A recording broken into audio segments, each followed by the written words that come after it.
Howdy, it's John. Today I'm going to talk about continuing the conversation of holding people accountable but teaching them to be accountable. We're going to use the RUG system, R-U-G, or G-U-R if you want to go the other direction. RUG stands for regular scheduled coaching. It stands for upfront contract. It stands for goals. And so we'll work it backwards. We'll start with the goals, targeting it on destination. Now, again, you're talking with your people. It's the same thing you do with yourself, really, when it gets down to it. You target goals. And then you define those goals. You put together some workable plans. And then you put together an upfront contract that would be between two people to determine what your accountability is going to be for each other. That upfront contract would include my coaching of you or your coaching of me and what my commitments are, what kind of activity is required to accomplish those goals, what I'm going to do to meet those goals. And then the regular R part of RUG is the regular scheduled coaching. And that would be to grow, that would be to hold people accountable, to give them positive feedback about their activity levels and the numbers, measurements that go along with that. It would also go along with critique.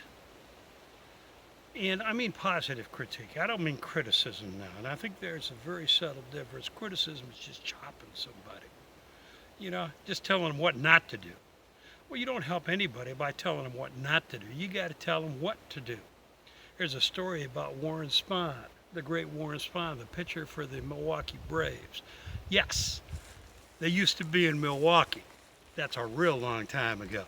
And they were in the playoff system, which amounted to one game before the World Series. And it was a classic example of counts full, ninth inning, score is tied, bases loaded, counts full, and there are two out. Exactly. And his coach calls a timeout, walks out to the mound and says, "Whatever you do, Warren, don't give him one high and outside." Warren couldn't get that out of his head. High and outside, high and outside, high and outside. He kept on playing it, and whatever our mind harbors, the body manifests. Guess where the next pitch went? You're right, out of the ballpark after a high and outside pitch. And later he was interviewed, and Warren said, "How can you motivate anybody by telling them the opposite of what you want them to do?" That's crazy. RUG system. Regular scheduled coaching, upfront contract to hold the coach committed to his follow through, and also to hold the participant, the team member, accountable. And goals. That's what I've got for today. We'll catch you next time.